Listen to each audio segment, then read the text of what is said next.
C'est l'histoire d'un jeune musulman qui, après avoir connu la mort, revient avec un message glaçant de Jésus. Cela a commencé comme n'importe quel autre jour, ordinaire dans sa simplicité tranquille, le genre de journée qui se termine par d'innombrables autres dans le tissu d'une vie paisible et prévisible. J'avais 16 ans, j'étais en première année de lycée et je vivais avec ma famille dans une maison modeste qui résonnait des sons familiers de la routine matinale. La voix douce de ma mère m'appelait, m'incitant à me lever et à me préparer pour l'école. Le tintement des assiettes dans la cuisine pendant qu'elle préparait le petit déjeuner ajoutait au bourdonnement réconfortant de notre maison, et le chauffage fonctionnait sans relâche pour repousser l'air froid à l'extérieur. La vie était calme, et dans ce calme, je trouvais du réconfort. Ce n'était pas une vie de luxe, mais c'était une vie remplie d'amour et de gratitude. Mes parents avaient immigré aux États-Unis des années auparavant, apportant avec eux une foi profonde et inébranlable qui influençait chaque facette de notre vie quotidienne. En tant que famille musulmane, nous étions ancrés dans les pratiques de la prière, les enseignements du Coran et les riches valeurs transmises de génération en génération. Mon père parlait souvent de l'importance de l'humilité et de la dévotion, offrant une sagesse qui a façonné ma vision du monde. Ma mère, d'autre part, incarnait l'essence de l'altruisme dans chacune de ses actions, son attention et sa compassion étant une présence constante dans notre foyer. Les leçons qu'elles nous ont enseignées ont constitué le fondement de mon existence, une fondation si solide qu'elle laissait peu de place au doute ou à la déviation. Malgré mon jeune âge, j'ai pris ma foi à cœur. Chaque jour, je priais, je jeûnais pendant le Ramadan et j'écoutais avec enthousiasme les sermons à la mosquée, m'imprégnant des enseignements de nos aînés. J'étais convaincu de comprendre les vérités profondes de la vie et de l'au-delà. Mon cœur débordait de foi, et dans cette foi, je croyais que l'islam était le seul vrai chemin. Les autres religions et philosophies que je rencontrais me semblaient lointaines et étrangères, leurs adeptes perdus ou égarés. Je croyais avoir eu la chance de suivre la seule vraie voie et j'étais satisfait de cette connaissance. Ce matin-là, cependant, devait marquer le début d'un changement inimaginable dans ma réalité. Je me suis réveillé avec un léger mal de tête, un inconfort qui ne semblait pas inhabituel. Peut-être étais-je resté éveillé trop tard la nuit précédente, à faire défiler mon téléphone ou à revoir mes notes pour un examen qui se profilait à l'horizon.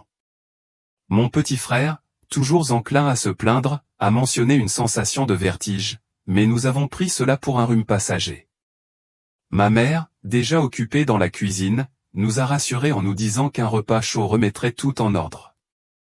Aucun d'entre nous, pas un instant, n'a soupçonné qu'il y avait quelque chose de bien plus profond en jeu, une force invisible tissant une toile qui briserait bientôt tout ce que nous comprenions de la vie et de la mort. Le premier signe est venu alors que je préparais mon sac d'école. Une vague soudaine de vertige m'a frappé, intense et désorientante. Les bords de ma vision ont commencé à se brouiller, et la pièce a semblé basculer comme si le sol sous mes pieds avait momentanément perdu sa place. Instinctivement, je tendis la main vers la table pour essayer de me stabiliser. Je pris de profondes inspirations contrôlées, espérant me débarrasser de la sensation troublante qui commençait à m'envelopper. Ma mère, toujours à l'écoute de nos humeurs, leva les yeux et remarqua ma posture instable. Sa voix, teintée d'inquiétude, me demanda si je me sentais bien. « Je vais bien », répondis-je en offrant un sourire qui n'atteignit pas tout à fait mes yeux. « Je suis juste fatigué, c'est tout. » Elle sembla accepter ma réponse, distraite par l'agitation des préparatifs du petit déjeuner, bien que son regard s'attardât sur moi un moment de plus que d'habitude comme si elle sentait que quelque chose n'allait pas. Mais le malaise ne disparut pas. Au moment où j'atteignis la porte d'entrée, j'avais l'impression que mes jambes étaient devenues du plomb, lourdes et insensibles. Ma tête tourna et le monde autour de moi commença à me dévier de ma vue. J'eus à peine la force d'appeler ma mère qu'en un instant, le monde que je connaissais devint complètement noir. Lorsque j'ouvris les yeux ou, plus précisément, lorsque ma conscience commença à revenir lentement, je me rendis compte que je n'étais plus dans l'espace familier de ma maison. Je n'étais nulle part. Au début, il n'y avait rien, juste un silence oppressant et une sensation de vide accablante. C'était un vide si absolu qu'il semblait consumer toute trace de pensée, me laissant à la dérive. J'essayais de bouger, de parler, même de comprendre ce qui se passait, mais rien ne me répondit. C'était comme si j'avais été entièrement dépouillé de ma forme physique, réduit à un fragment de conscience, flottant impuissant dans un abîme sans fin. Puis, de l'obscurité profonde, une lumière commença à émerger. Au début, ce n'était qu'une faible lueur, lointaine et à peine perceptible, mais elle grandit progressivement, s'élargissant progressivement jusqu'à remplir tout l'espace autour de moi. Cette lumière ne ressemblait à aucune autre que j'avais jamais rencontrée. Elle n'était pas simplement brillante, elle était vivante, rayonnant une chaleur qui m'enveloppait et une énergie indescriptible qui semblait pénétrer profondément en moi. Je me sentais en apesanteur, libre des fardeaux du monde physique comme si mon âme était libérée des limites du corps.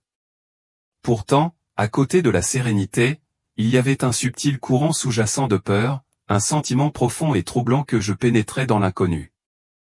Alors que je me rapprochais de la source de cette lumière écrasante, une silhouette commença à prendre forme dans son éclat.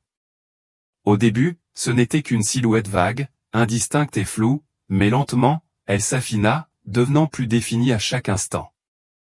Mon cœur, ou quelle que soit la partie de moi qui existait encore dans cet état, commença à s'emballer d'anticipation.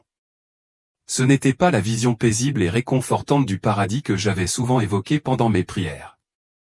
Il n'y avait pas d'anges, pas de rivière de lait et de miel, pas de paysage serein. Au lieu de cela, devant moi se tenait un être qui rayonnait à la fois d'autorité et de compassion d'une manière qui m'a bouleversé au plus profond de moi-même. Sa présence semblait remettre en question tout ce que j'avais toujours cru, toutes les certitudes que j'avais détenues. La silhouette s'est rapprochée et, à cet instant, une vague d'émotions m'a submergé. L'amour et le chagrin, entrelacés d'une manière qui défiait toute description, émanaient de lui. Ce n'était pas le prophète Mahomet, comme je l'avais toujours imaginé dans les moments de foi profonde. Non, c'était quelqu'un d'autre, quelqu'un que je n'attendais pas, mais d'une manière ou d'une autre, instinctivement, je le connaissais. C'était un homme dont je n'avais jamais vu les traits auparavant, mais ses yeux perçants, intenses et incroyablement savants semblaient voir à travers toutes mes défenses. Il pénétrait jusqu'à l'âme même de moi, me faisant me sentir à la fois réconforté et profondément indigne de son regard. Bien qu'il ne dise rien, je compris immédiatement qui il était. Cette prise de conscience me frappa avec la force d'un raz-de-marée, Jésus-Christ. L'énormité de cette vérité me secoua, envoyant des vagues d'incrédulité et de crainte dans tout mon être. Comment cela était-il possible? Pourquoi, en tant que musulman fervent, me tenais-je devant la figure centrale du christianisme?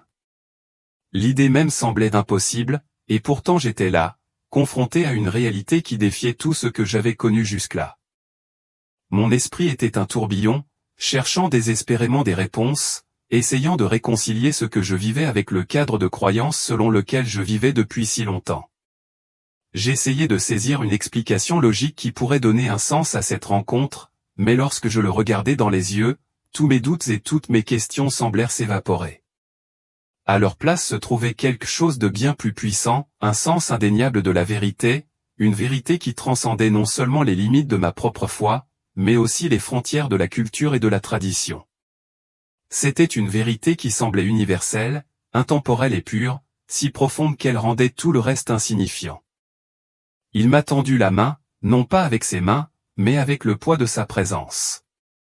À cet instant, j'ai eu l'impression que toute ma vie était exposée devant lui. Chaque pensée que j'avais eue, chaque action que j'avais entreprise, chaque instant de foi inébranlable et de doute persistant, était illuminé par la lumière de son regard. Et pourtant, il n'y avait aucune condamnation dans ses yeux, aucun jugement. Au lieu de cela, il y avait seulement de la compréhension et une compréhension profonde et inébranlable, comme s'il me connaissait mieux que je ne me connaissais moi-même. Il ne voyait pas seulement qui j'étais à ce moment-là, mais qui je pouvais être, qui j'étais capable de devenir. Sans aucun avertissement, la lumière autour de nous a commencé à changer. La tranquillité du moment a été remplacée par une succession rapide d'images, comme une bobine de film défilant devant mes yeux. J'ai vu le monde en ébullition, des dirigeants désespérés de s'accrocher au pouvoir, le cœur consumé par la cupidité et la peur. Les nations étaient fracturées, divisées par la haine et le conflit. Des familles étaient déchirées et la terre elle-même semblait gémir sous le poids des erreurs de l'humanité. Au milieu de ce chaos, un visage se détachait nettement, celui d'un homme dont je connaissais bien le nom, mais dont je n'aurais jamais imaginé qu'il apparaisse dans une telle vision, Benjamin Netanyahou. Le regard de Jésus s'attarda sur lui, empli d'une profonde tristesse, mêlée d'une urgence que je ressentais au plus profond de mon être. Bien qu'aucun mot ne soit prononcé, j'ai clairement compris le message. Il était encore temps de changer, mais la fenêtre se refermait rapidement. Les choix faits par les dirigeants du monde détermineraient l'avenir, façonnant le destin de millions de personnes. Le poids de cette vérité flottait dans l'air, indéniable et pesant. Alors que la vision commençait à s'estomper et que la lumière s'estompait à nouveau, Jésus a reporté son attention sur moi. Sa présence était écrasante, mais réconfortante. Et à ce moment-là, j'ai compris. Le message non exprimé était clair, ces choses m'avaient été montrées pour une raison. Ce n'était pas seulement une vision destinée à mes yeux seuls, c'était un appel. On m'avait confié une responsabilité qui ne pouvait être ignorée. On m'avait donné ce message à transmettre au monde, à partager ce que j'avais vu, à répandre la vérité qui m'avait été révélée, aussi impossible que cela puisse paraître. La silhouette devant moi dégageait une présence si profonde, si écrasante et puissante qu'elle semblait presque incompréhensible. J'avais grandi en écoutant des histoires de prophètes et de messagers, des personnages qui avaient pris vie dans les pages du Coran, dans les enseignements de ma foi, dans les récits transmis de génération en génération. Pourtant, rien dans ces enseignements n'aurait pu me préparer à cette rencontre. Me tenir devant Jésus-Christ n'était pas seulement inattendu, c'était une expérience qui défiait tout ce que j'avais connu jusque-là. Son rayonnement ne se limitait pas à une simple lumière physique. Il atteignait des profondeurs, touchant le cœur même de mon être, illuminant des vérités que je n'avais jamais osé envisager auparavant. Alors qu'il se rapprochait, je sentais sa présence grandir, non seulement dans la proximité, mais dans l'espace même qui m'entourait. Son essence remplissait le vide, chaque partie de lui vibrait d'une énergie à la fois ancienne et intemporelle. Dans ma vie, j'avais toujours imaginé les figures divines comme des êtres lointains, presque inaccessibles. Je les avais imaginés comme lointains, existant bien au-delà du toucher des mains humaines, éloignés de nos luttes quotidiennes. Mais c'était différent. Jésus se tenait devant moi avec une majesté indéniable, mais sa présence était aussi accessible comme s'il portait en lui le poids de l'éternité, tout en partageant un amour si intense, si englobant, qu'il m'a fait tomber à genoux ou quelle que soit la forme que j'avais à cet endroit, dans ce royaume au-delà de la compréhension. Bien qu'aucun mot n'ait été prononcé à haute voix, je le sentais communiquer directement avec l'essence même de mon âme. Ce n'était pas comme entendre une voix dans ma tête, c'était quelque chose de bien plus profond, comme si des volumes entiers de sens étaient transmis dans mon être en même temps. Le poids de la connaissance et de la sagesse qu'il partageait avec moi submergeait mes sens, mais en même temps, la clarté du message était indéniable. À ce moment-là, il est devenu clair, cette rencontre n'avait rien à voir avec la religion telle que je l'avais toujours comprise. Il ne s'agissait pas du dogme ou des rituels qui définissaient ma foi. Il s'agissait de quelque chose de bien plus grand, la vérité, l'amour et l'interdépendance de toute la création. C'était comme si les frontières qui nous séparaient autrefois aux religions, cultures, croyances s'étaient estompées et que ce qui restait était une réalité universelle et englobante qui transcendait tout ce que j'avais connu. La première révélation qu'il a partagée avec moi a été la vérité profonde de mon existence. En sa présence, j'ai vécu chaque instant de ma vie comme s'il se rejouait devant mes yeux, chaque détail mis en évidence avec une clarté étonnante. Mon enfance s'est déroulée comme une tapisserie vivante, où chaque décision, chaque pensée et chaque interaction étaient mises à nu devant moi. Ce ne sont pas seulement les étapes importantes qui se sont démarquées, mais aussi les moments calmes du quotidien.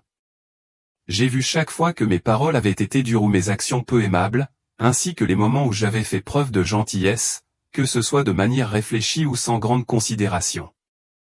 Même les prières que j'avais faites, certaines par profonde sincérité, d'autres par sens de la routine ou du devoir, me sont revenues en mémoire, avec les ondulations subtiles qu'elles ont créées dans la vie des autres.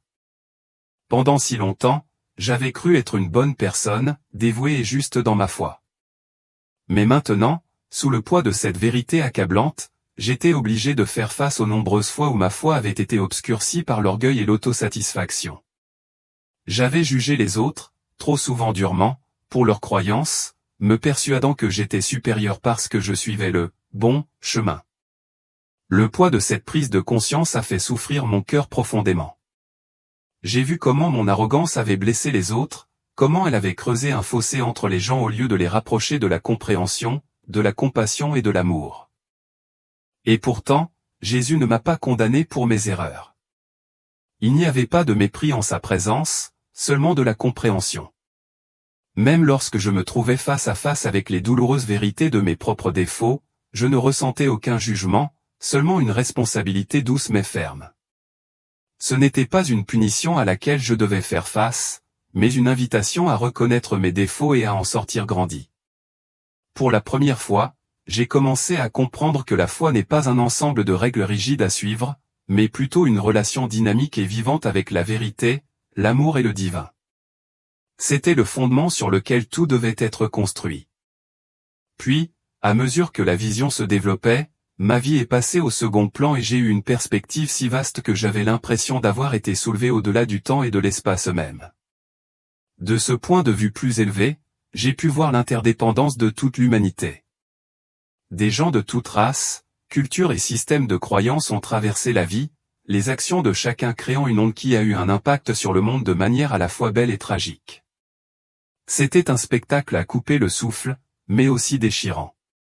J'ai vu l'immense potentiel de bonté de chaque être humain, mais j'ai également vu les forces destructrices de l'incompréhension, de la peur et de la cupidité qui causaient tant de souffrance. La tapisserie de l'humanité était tissée de fils de lumière et d'obscurité, et il était clair pour moi que la clé de la guérison du monde résidait dans la compréhension, la compassion et l'amour partagé. Au milieu de ce panorama vaste et bouleversant, Jésus m'a révélé l'état du monde tel qu'il est aujourd'hui et tel qu'il pourrait être. J'ai vu la profonde souffrance des innocents, la destruction incessante de notre planète et le fossé grandissant entre les peuples, un fossé qui semblait se creuser de jour en jour. Pourtant, plus que la douleur et le chaos, on m'a montré le cœur de ceux qui tiennent les rênes du pouvoir, des dirigeants chargés de guider les nations, de façonner l'avenir et d'influencer la vie de millions de personnes. Leurs décisions étaient monumentales, chacune portant le poids d'un potentiel d'impact sur d'innombrables vies pour le meilleur ou pour le pire. Parmi les nombreux visages qui apparaissaient dans la vision, l'un se démarquait avec un relief saisissant, celui de Benjamin Netanyahou. Au début, je ne comprenais pas vraiment pourquoi son image persistait dans mon esprit. Mais alors que je me concentrais, un flot de clarté m'a submergé. Ce n'était pas seulement son identité personnelle qui comptait à ce moment-là, mais les choix qu'il représentait. Son leadership, ses actions et la voie qu'il avait choisi de suivre allaient se répercuter bien au-delà de sa propre nation, touchant le monde entier de manière à la fois directe et profonde. L'effet d'entraînement de ces décisions allait façonner l'avenir des générations à venir. Jésus ne m'a pas parlé avec des mots, mais son message était indubitablement clair. Le monde, en son cœur, avait désespérément besoin d'humilité et d'un retour aux valeurs fondamentales de compassion, de justice et de miséricorde. Les choix faits par ceux qui détenaient le pouvoir n'étaient pas de simples manœuvres politiques, il s'agissait de décisions profondément spirituelles, qui ont façonné la vie d'innombrables âmes. Ces choix ont soit rapproché l'humanité, nous unissant dans l'amour et la compréhension, soit nous ont éloignés encore plus, semant les graines de la division, de la haine et de la peur. J'ai senti l'immense poids de cette vérité peser sur moi. Pour la première fois, j'ai compris à un niveau profond à quel point nos actions individuelles et collectives comptent. Chaque décision, chaque pensée, chaque mot, chaque acte a le potentiel de créer une onde de choc, envoyant des vagues de changement dans le monde entier. La vision a continué à se déployer, offrant des aperçus d'avenir possibles. J'ai vu des chemins de destruction, où l'orgueil, la cupidité et l'arrogance ont conduit à la guerre, à la dévastation de l'environnement et à d'indicibles souffrances. Tels étaient les avenirs qui nous attendaient si nous choisissions de vivre dans la division, poussés par l'ego et l'intérêt personnel. Mais au milieu de ces visions sombres, j'ai aussi vu une lueur d'espoir.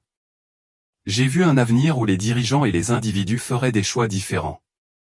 Un avenir où l'amour triompherait de la peur, où les gens mettraient de côté leur ego et travailleraient ensemble, main dans la main, pour construire un monde ancré dans la compassion, la compréhension et le respect mutuel. Dans cette vision, le pouvoir de l'unité et de l'amour partagé était évident, et il était clair que si nous choisissions cette voie, nous pourrions créer un avenir rempli de guérison, de paix et de réconciliation.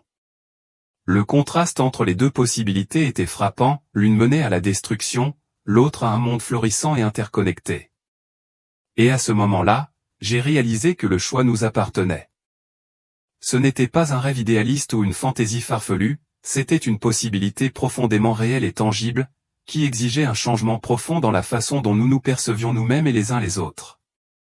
Cela exigeait un réveil de notre conscience collective, une transformation de la façon dont nous comprenions notre humanité commune. À chaque instant de cette expérience, Jésus est resté inébranlable à mes côtés. Sa présence était inébranlable, une source constante de soutien et de conseil. Il ne m'a pas seulement montré ces vérités, il m'a permis de ressentir toute la profondeur de leur signification, le poids qu'elles pesaient sur mon âme. La tristesse qu'il portait n'était pas due à sa propre souffrance, mais à nous, à l'humanité dans son ensemble. Elle était due aux innombrables fois où nous nous sommes détournés de la lumière, choisissant l'ignorance ou l'intérêt personnel au lieu d'embrasser l'amour qui était toujours là, attendant que nous le reconnaissions. À un moment donné, accablé par l'énormité de ce dont j'étais témoin, j'ai ressenti le désir de détourner le regard, de me retirer dans le voile réconfortant de l'ignorance. Les vérités que je voyais étaient si lourdes, si accablantes, que j'aspirais à la paix de l'ignorance. Mais Jésus ne m'a pas laissé m'échapper. Son regard était doux, mais ferme, non par cruauté, mais par profonde compréhension. Il savait que j'avais besoin de voir, de saisir véritablement l'ampleur de ce qui était en jeu, si je voulais un jour transmettre ce message au monde. Il ne s'agissait pas seulement pour moi d'accepter ces révélations, mais pour nous tous, pour partager ce que j'avais appris avec les autres, même si c'était difficile à accepter. Alors que la vision commençait à s'estomper et que le monde qui m'avait été montré se dissolvait lentement, Jésus tourna toute son attention vers moi. Ses yeux portaient un amour infini, qui s'étendait au-delà du temps et de l'espace, et cet amour s'accompagnait d'une immense responsabilité. À ce moment-là, j'ai compris. Cette expérience n'était pas seulement destinée à ma croissance personnelle, elle m'avait été donnée pour une raison. On m'avait confié un message, une mission qui transcendait mon propre parcours. Le monde avait besoin de ce message, non seulement pour son propre salut, mais pour le salut de chaque âme qu'il touchait. Il m'est apparu clairement qu'il ne s'agissait pas de convertir les gens à une religion ou à une autre, comme beaucoup le pensent souvent. Il s'agissait de les éveiller aux vérités plus profondes et universelles qui nous unissent tous. Il s'agissait d'aider les gens à reconnaître l'amour qui nous relie au-delà de toutes les frontières races, croyances, nationalités. C'était l'essence de notre humanité commune, et il fallait la mettre en lumière. Alors que la lumière de la vision s'estompait et que le royaume surnaturel disparaissait de ma vue, j'ai ressenti un sentiment de perte, un désir ardent de la vérité que j'avais vécue mais aussi un sentiment renouvelé de but dans la vie. Je ne savais pas comment expliquer ce que j'avais vu ou si quelqu'un me croirait, mais je comprenais que cela n'avait pas d'importance. J'avais vu quelque chose de trop profond, de trop transformateur pour le garder pour moi. L'amour, la vérité, la lumière, tout cela devait être partagé, même si le monde n'était pas prêt à l'accueillir. Même si j'étais seul à partager ce message, je savais que c'était mon devoir d'essayer. Je ne pouvais plus rester silencieuse. La vision a changé une fois de plus, et je me suis retrouvé au bord d'un moment qui allait me changer à jamais. Il ne s'agissait pas simplement des vérités profondes dont j'avais été témoin ou des messages que j'avais reçus jusque-là. Ce qui m'attendait était quelque chose de bien plus intime et personnel, quelque chose qui allait façonner le cœur même de mon être. Tandis que je me tenais là, baigné par la lumière rayonnante qui m'entourait, j'ai réalisé que j'étais préparé à quelque chose de plus grand que ce que je pouvais comprendre. Ce fut un moment de révélation profonde, qui a transcendé ma compréhension et m'a appelé à un lieu de transformation plus profond.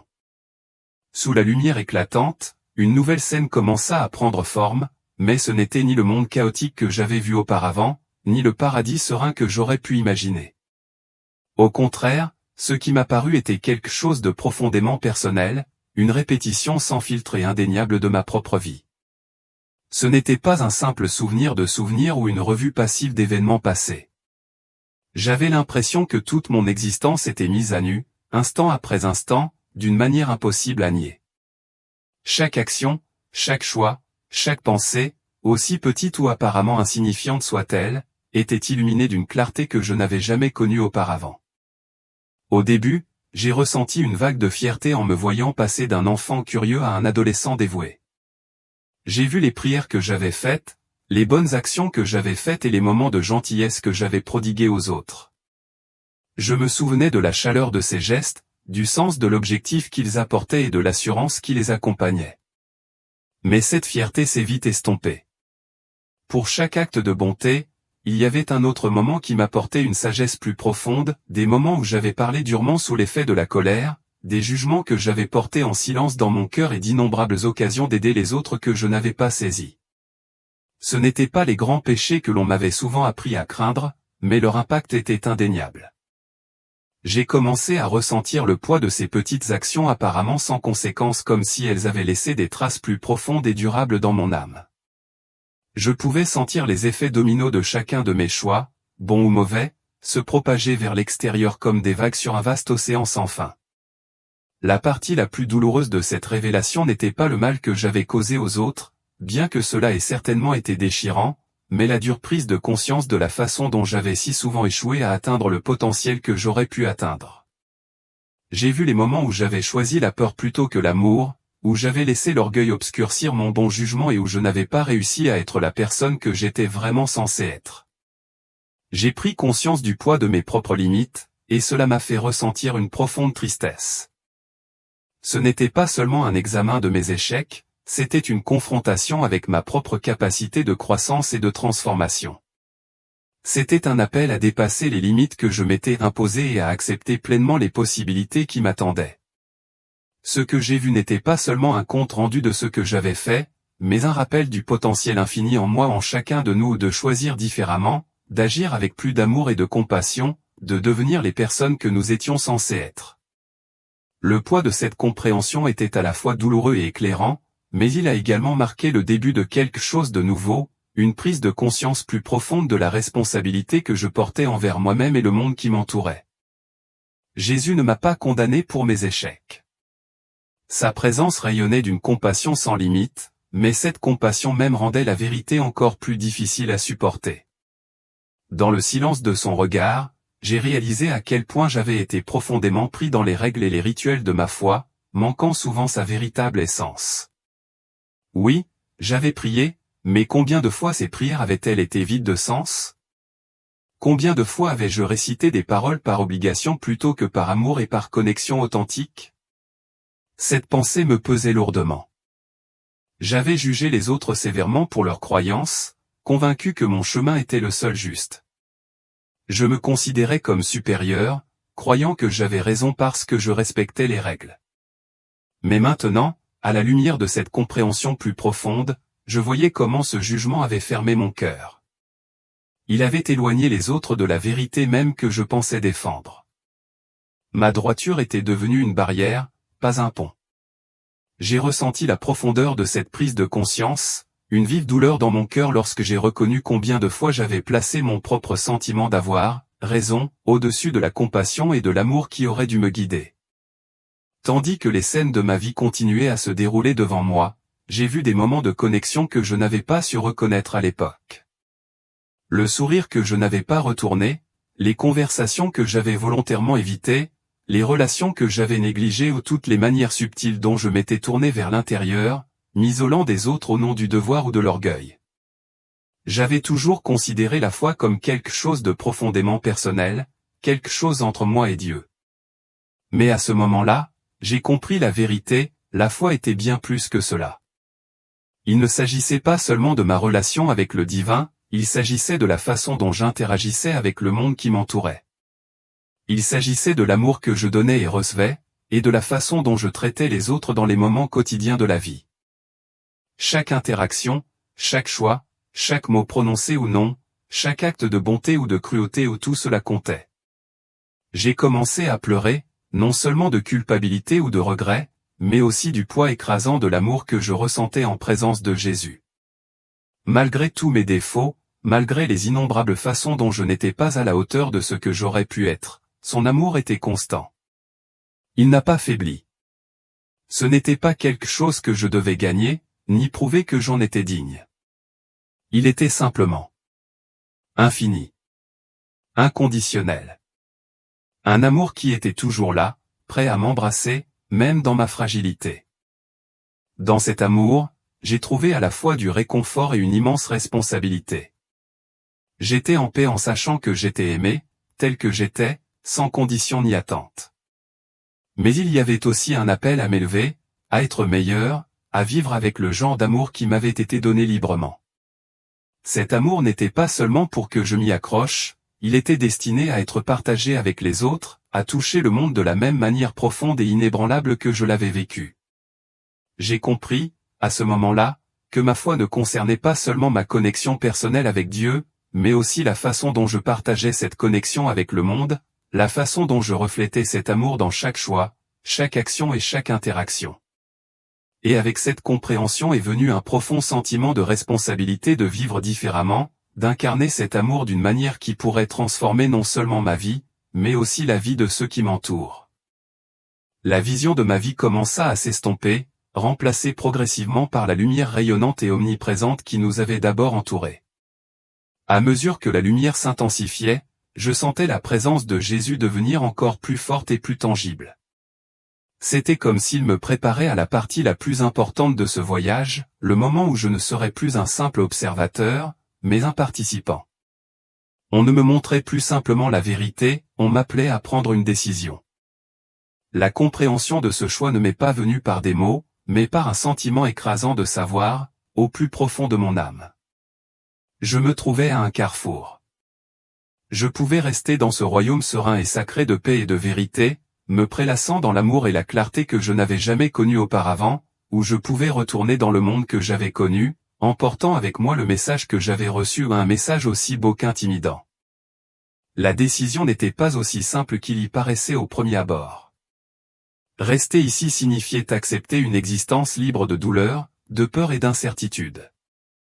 Cela signifiait vivre en communion constante avec l'amour, dans un état de pure compréhension, intouchable par le chaos et la souffrance de la vie terrestre. L'attrait d'une telle paix était indéniable, un désir que je pouvais ressentir au plus profond de mon cœur.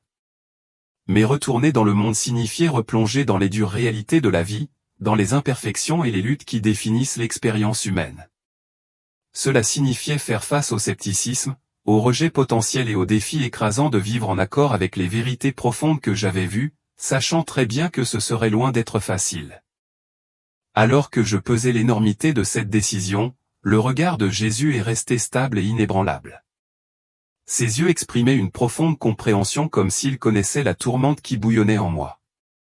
Il n'y avait aucune pression en sa présence, aucune tentative d'influencer mon choix. Pourtant, dans ses yeux, je ressentais un espoir silencieux, un encouragement silencieux que quelle que soit la décision que je prendrais, il serait avec moi.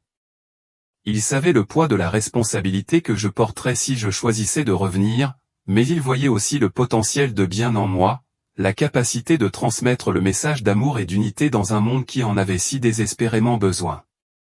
J'ai pensé à ma famille, aux personnes que j'aimais et avec lesquelles j'avais partagé tant de moments, à la façon dont elles aussi portaient leurs propres luttes, leurs souffrances et leurs aspirations à quelque chose de plus grand. J'ai pensé à mes amis et aux innombrables autres personnes que j'avais vues dans les visions, des gens de tous les horizons, chacun en quête de sens, chacun aspirant à des liens. J'ai pensé aux dirigeants du monde, à ceux à qui le pouvoir était confié, dont beaucoup l'exerçaient pour leur profit personnel plutôt que pour le bien commun. Et j'ai pensé au message que Jésus m'avait révélé, l'appel urgent et indéniable à l'amour, à la compassion et à l'unité, un message qui transcendait toutes les frontières de la religion, de la culture et de la politique. À ce moment-là, j'ai pris conscience de l'énormité de la tâche qui m'attendait. Il ne s'agissait plus seulement de mon propre cheminement spirituel, mais d'être le vecteur de quelque chose de plus grand, quelque chose qui pourrait toucher la vie de tous ceux que je rencontrais. Mais le poids de cette prise de conscience a également apporté un profond sentiment de responsabilité. Revenir signifiait vivre dans un monde qui souvent ne comprenait pas ou n'accueillait pas de tels messages, alors que c'était ce monde-là qui en avait le plus besoin. Le choix n'était pas facile, mais je savais, au fond de moi, que cette expérience m'avait été donnée pour une raison. On m'avait confié un message d'amour et d'espoir, et il était maintenant temps de décider si je reviendrais pour le transmettre. À ce moment-là, le choix est devenu indéniable. Je ne pouvais pas rester dans ce royaume paisible et divin, aussi beau et serein soit-il. Je ne pouvais pas tourner le dos au monde que j'avais connu ou aux personnes que j'avais laissées derrière moi. Les vérités que j'avais vues, l'amour et la compassion que j'avais ressentis, n'étaient pas destinés à être gardés pour moi, ils étaient destinés à être partagés avec les autres. Même si cela signifiait affronter le doute, le rejet et l'incompréhension, je savais dans mon cœur que je ne pouvais pas garder ces révélations cachées. Avec un mélange d'inquiétude et de détermination, j'ai pris ma décision. Dès que le choix a été fait, j'ai senti un changement immédiat dans la lumière qui m'entourait. La présence de Jésus s'est intensifiée, m'enveloppant complètement et me remplissant d'une force que je ne connaissais pas auparavant. Cette force n'était pas celle qui venait de la puissance physique ou de la certitude, c'était le genre de force née du fait de savoir que je faisais partie de quelque chose de bien plus grand que moi. C'était le genre de force qui venait d'un sens profond et inébranlable de mon objectif, de la certitude que j'étais guidé, même dans les moments les plus sombres de la vie. La lumière autour de moi est devenue plus brillante, presque écrasante dans son intensité, et j'ai senti que j'étais attiré vers le monde que j'avais laissé derrière moi. La transition a été abrupte, comme si j'étais propulsé dans une réalité froide et inflexible après avoir expérimenté la chaleur du soleil. Je me sentais désorienté, déchiré entre la beauté que je venais d'observer et la dureté du monde physique. Quand j'ai enfin ouvert les yeux, je me suis retrouvé allongé dans un lit d'hôpital, entouré des visages inquiets et soulagés de ma famille. Mon corps me faisait mal et ma tête palpitait à cause des vestiges de cette expérience. Les lumières fluorescentes stériles au-dessus de moi semblaient presque insupportables après l'éclat de la lumière divine dont je venais d'être témoin. Mais malgré l'inconfort physique, il y avait autre chose, un sentiment indéniable de but qui m'envahissait, la certitude que j'avais été changé à jamais. Ma famille tournait autour de moi, me bombardant de questions. Leurs voix se mélangeaient en un son collectif d'inquiétude et de soulagement. Ils voulaient savoir ce qui s'était passé, ce que j'avais vécu. Mais à ce moment-là, j'ai réalisé que je ne savais pas comment commencer à leur expliquer. Comment pourrais-je exprimer quelque chose d'aussi profond, si au-delà du monde physique, avec des mots? Comment pourrais-je décrire la profondeur de l'amour, de la vérité et de la responsabilité qui pesaient maintenant sur mon cœur? Tout ce que je pouvais faire à ce moment-là, c'était de leur tendre la main, de leur offrir le réconfort de ma présence, même si mon propre cœur était bouleversé par ce que j'avais vu et compris. Je leur ai assuré que j'allais bien, que j'étais en sécurité, mais au fond de moi, je savais que mon voyage était loin d'être terminé. Le véritable défi, la véritable transformation, ne faisait que commencer.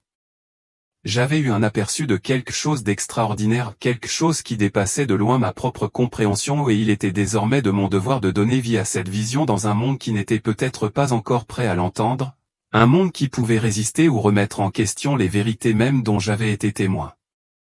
Mais je savais aussi que c'était mon objectif désormais, partager cette lumière, vivre en harmonie avec elle et avoir confiance qu'avec le temps, le monde serait prêt à accueillir ce que j'avais à offrir.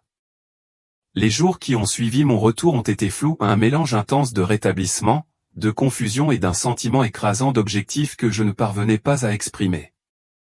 Je me sentais changé, mais je ne trouvais pas encore les mots pour l'expliquer à qui que ce soit, et encore moins à ma famille. Bien qu'il soit soulagé que j'aie survécu à cette épreuve, il semblait hésitant, voire réticent, à s'intéresser aux fragments de mon expérience que j'essayais de partager avec eux. Ils attribuaient mes affirmations au traumatisme que j'avais subi, ou peut-être aux effets persistants de l'état de mort imminente qui m'avait ramené à la vie. Ma mère, la voix pleine d'inquiétude, m'a dit doucement, « Tu as traversé tant d'épreuves, mon fils. Repose-toi. Tu n'as pas besoin de m'expliquer quoi que ce soit pour le moment. » Je pouvais le voir dans ses yeux, l'inquiétude, la peur de glisser vers quelque chose qui dépasse sa compréhension, quelque chose qu'elle ne pourrait pas contrôler ou dont elle ne pourrait pas me protéger. Au début, j'ai essayé de rester silencieuse, bouleversée par l'ampleur de ce que j'avais vu. Comment pourrais-je l'expliquer? Comment pourrais-je exprimer par des mots la présence de Jésus-Christ, la clarté des visions de l'avenir du monde ou l'immense poids de la responsabilité qui pèse maintenant sur mon cœur? L'expérience me semblait trop sacrée, trop vaste pour être exprimée par de simples mots. J'ai passé des heures à regarder par la fenêtre de l'hôpital, à regarder la vie se poursuivre à l'extérieur comme si rien n'avait changé. Le monde extérieur semblait si insouciant, si ordinaire, alors qu'à l'intérieur, je me sentais comme une étrangère dans ma propre peau.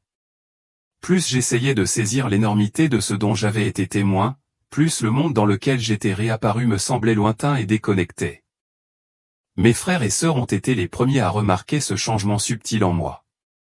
Mon frère cadet, toujours prompt à remarquer les changements, m'a demandé pourquoi je semblais si distante.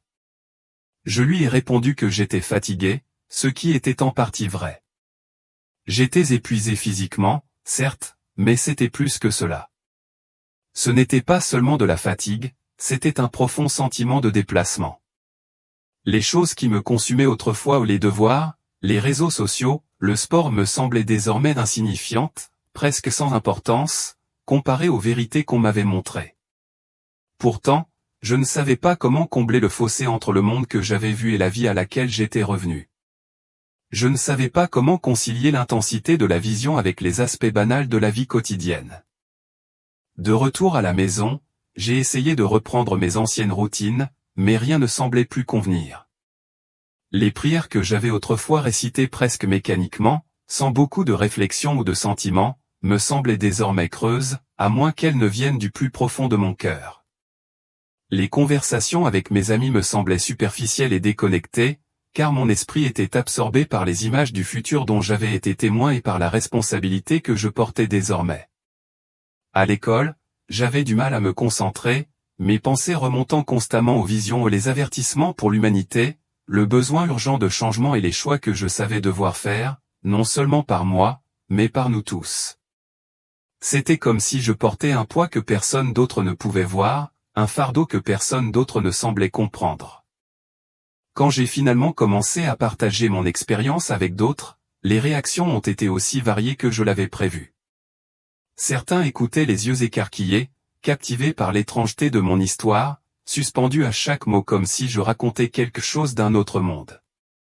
D'autres l'ont carrément rejeté, proposant des explications logiques comme des hallucinations ou la privation d'oxygène pour expliquer l'inexplicable.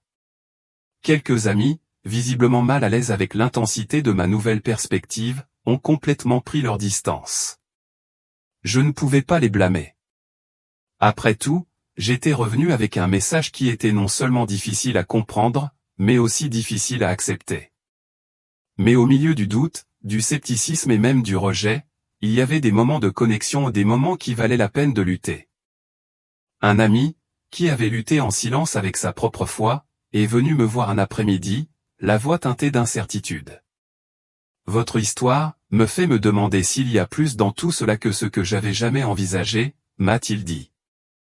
Ces mots étaient une petite fissure dans le mur de doute qui m'entourait, un signe que, peut-être, mon expérience commençait à semer des graines de réflexion chez d'autres. Plus surprenante encore fut la rencontre que j'ai eue avec l'une de mes enseignantes. Elle avait entendu une partie de mon récit et, après le cours, m'a demandé de rester derrière, non pas pour me réprimander, mais pour poser des questions. Ce que vous décrivez, a-t-elle dit, les yeux plissés par la réflexion, cela me rappelle quelque chose que j'ai lu une fois dans la Bible. Es-tu sûr de n'avoir jamais étudié le christianisme? J'ai secoué la tête et elle a souri d'un air entendu, comme si quelque chose dans mon histoire résonnait avec une vérité plus profonde que nous reconnaissions toutes les deux. Au fil des semaines et des mois qui se sont transformés en un flou de questions et de réponses, de doutes et de réflexions, j'ai lentement commencé à trouver ma voie.